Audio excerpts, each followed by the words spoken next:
One of the most important developments of the early crusading era was the founding of the military religious orders. The first of these, the Knights Templar, also known as the Poor Knights of Christ, was founded by a knight from Burgundy in northeastern France named Hugh de Payne, or Hugh de Payne as he is usually called, E-N-S, who made it his work to protect pilgrims from brigands on the road to the holy city of Jerusalem. According to Walter Map, who wrote circa 1181–91, Hugh, having heard of the plight of pilgrims who were being molested by enemies near a water source, quote, moved by a strong feeling of justice, he defended them to the best of his ability, often lying in ambush himself, and then coming to their aid, killing several of the enemy, unquote. Later, the quote-unquote pagans returned in such number that Hugh was driven away and the cistern abandoned, though he did not give up. He withdrew to Jerusalem and from the canons of the temple acquired some property and money which he used to buy horses and arms. He persuaded whomever he could to join him and fixed the cross to their meager kit. Along with 8 companions, Hugh spent his life helping to protect pilgrims. The Templars derived their name from the Temple of Solomon that lay on the Temple Mount in Jerusalem. The Temple of Solomon, known to every crusader from their hearing of biblical stories, had vanished long before the First Crusade. The Babylonians destroyed the original Temple of Solomon in 586 BC. Its successor building was begun circa 538 BC and remodeled on a number of occasions until it was finally plundered and destroyed by the Roman legions of Titus in AD 70. The Muslims had subsequently built the Al-Aqsa Mosque on top of the platform of the former Jewish temple in the middle of the 7th century. The Al-Aqsa Mosque itself was destroyed and rebuilt on a number of occasions prior to the Crusades, the last being that of AD 1033. The Templars were granted the Al-Aqsa Mosque by the Latin Patriarch of Jerusalem. Already around their founding, there were doubts about the men and their mission. A letter survives from a certain Hugh the Sinner, possibly Hugh of Payne, but it could have been any number of figures with that common name. Dated around 1128, the letter assures Templar knights that they can do good by remaining knights, that it is they did not have to become non-combatant monks in order to achieve virtue. The letter also promises the knights that they will be rewarded in heaven for their service. Apparently other nobles were ridiculing knights who assumed a monk's life when they formerly had been raised to be proud and seek fame. The letter also alludes to infighting and possibly violence in the order, not surprising given the group's composition. The Crusader historian William of Tyre, who wrote during the 1170s and 1180s, said of the extraordinary Templar movement, in the year 1118, the Templars, quote, promised to live in perpetuity as regular canons and as clerics, without possessions, under vows of chastity and obedience. Their foremost leaders were the Venerable Hugh of Payne and Geoffrey St. Omer. Since they had no church nor any fixed abode, the king gave them for a time a dwelling place in the south wing of the palace, near the Lord's temple. The canons of the Lord's temple gave them, under certain conditions, a square near the palace, which the canons possessed. This the knights used as a drill field. The Lord King and his noblemen, and also the Lord Patriarch and the prelates of the church, gave them benefices from their domains, some for a limited time and some in perpetuity. These were to provide the knights with food and clothing. Their primary duty, enjoined upon them by the Lord Patriarch and the other bishops for the remission of sins, was that of protecting the roads and routes against the attack of robbers and brigands. This they did, especially in order to safeguard pilgrims. William thus describes the confluence of two of the most powerful classes of the medieval West, those who prayed and those who fought.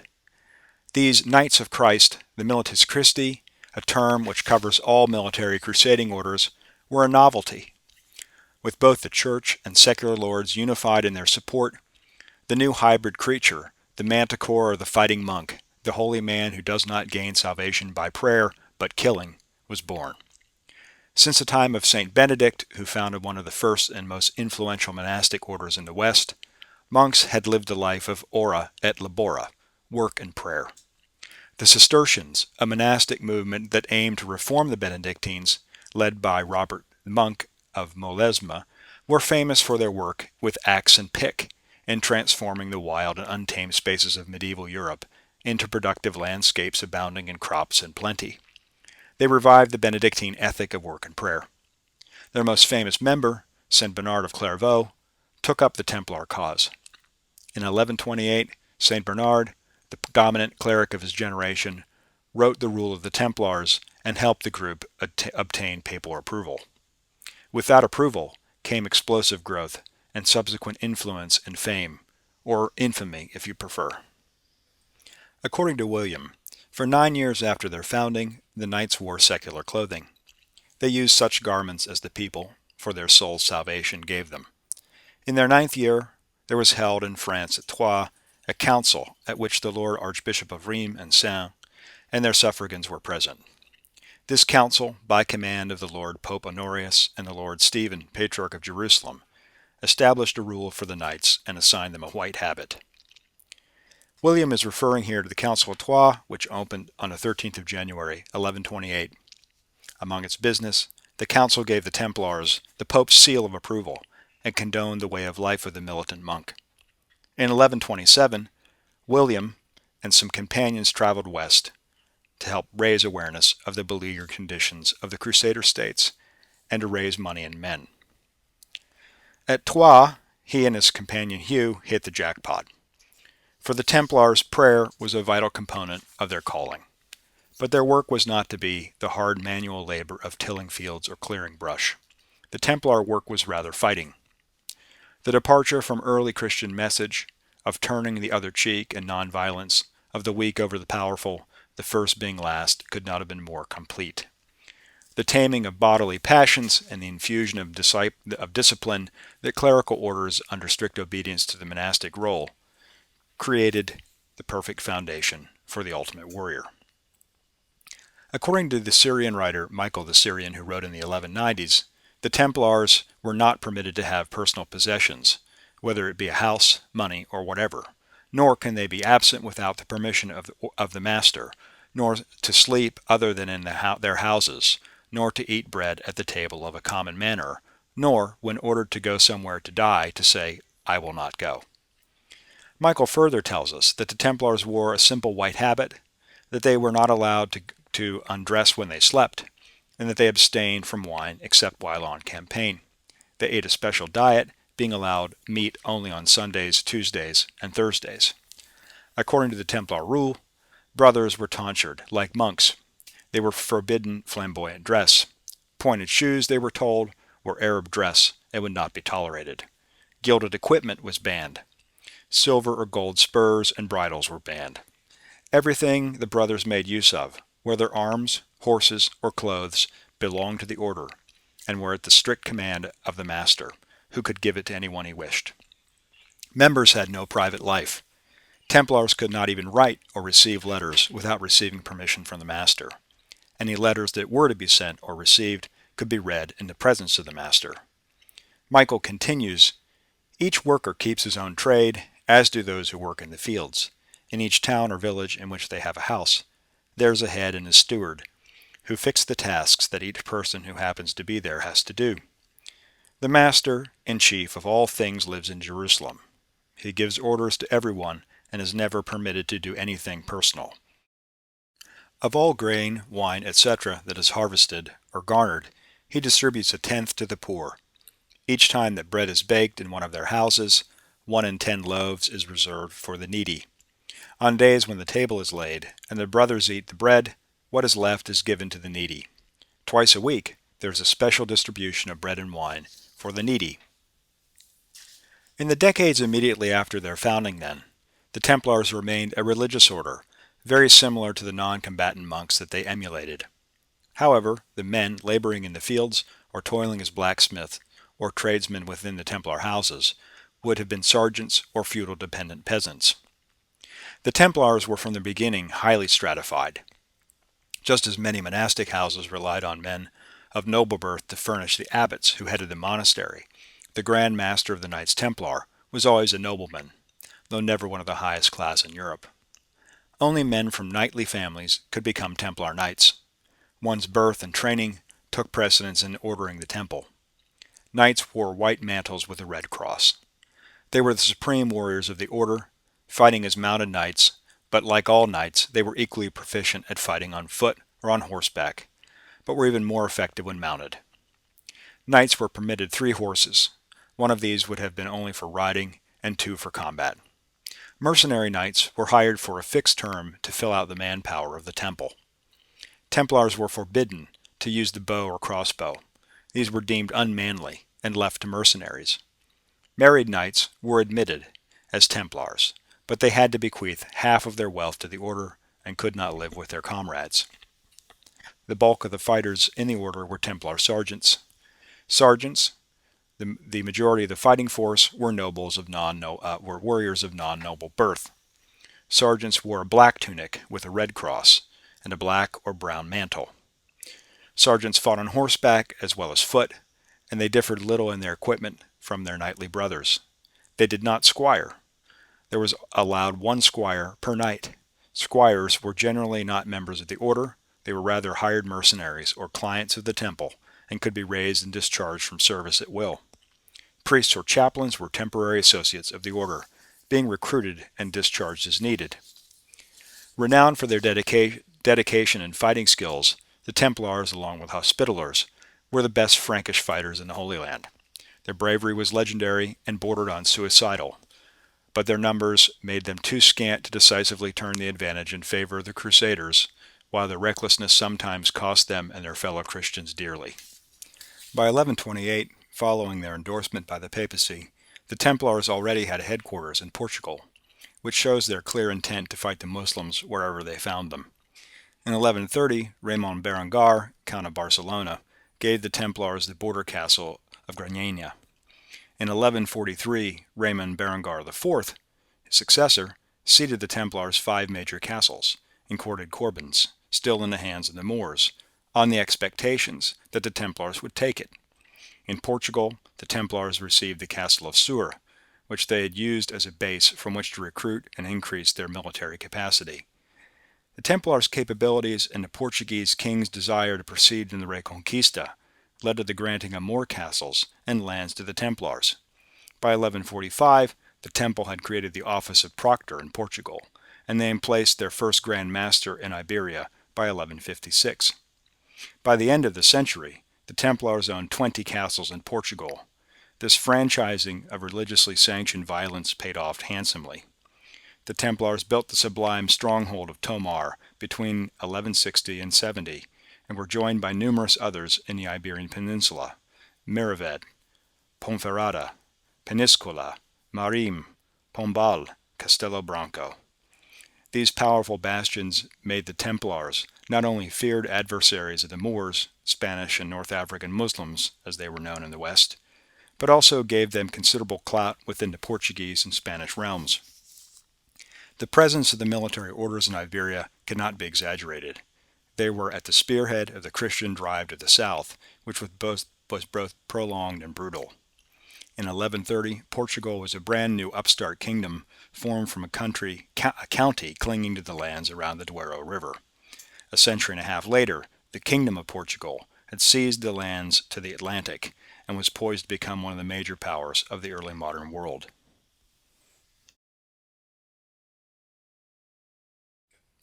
On the 29th of March, Pope Innocent II wrote his famous Omne Datum Optimum, Every Perfect Gift. This document cemented the order to everlasting fame, forming as it did the first papal guarantees to the Templars. In the letter, Innocent praised the knights for always bearing on their chest the life-giving cross. He said, "You do not fear to lay down your lives for your brothers and defend them from the attacks of pagans, and although you are reckoned by your name to be knights of the temple, you have been appointed by the Lord defenders of the Catholic Church and attackers of the enemies of Christ. We exhort you all in the Lord, and for the remission of your sins we enjoin on you and your servants by the authority of God and St. Peter, that in defense of the Catholic Church and to snatch from their filth the one that is under the tyranny of the pagans, you labor without fear in fighting the enemies of the cross." Among the privileges the papacy extended to the Brotherhood were the election of their own leader from within the organization, freedom from lordship by any secular or ecclesiastical figure, the right to collect tithes on their lands, permission to build on properties adjacent to the Holy Sepulchre, and protection of Templar property. Pope Celestine followed with his own writ in 1144, in which he offered an indulgence of 1/7 of any penance imposed on the sinner, should he or she support the Templars with money or other gifts. From this letter it was clear that Templar officials were actively canvassing the West for resources in order to support the order. They garrisoned Bagras in the Amanus Mountains north of Antioch. In the Kingdom of Jerusalem, the Templars received several castles, and at one time or another held Gaza, Amman, and probably took over Turon de Chevalier on the road from Ramla to Jerusalem. They also built a large supply depot at Lefebvre near Tiberias. The Templars gained extensive rights in the county of Tripoli, including holding Chastel Blanc, modern Safita, and Tortosa, modern Tartus in Syria. Further south, the brothers held Beaufort Castle in modern Lebanon, which commanded a great sweep of southern Phoenicia and the Golan Heights. In the 13th century, after the defeats at the hands of Saladin, the Templars maintained large castles at Chateau Pellerin by Atlit in what is today northern Israel, and held Safita for a time. The Templars in Outremer were supported by a network of houses called preceptories in Francia, England, Poitou, Aragon, Portugal, Apulia, and Hungary.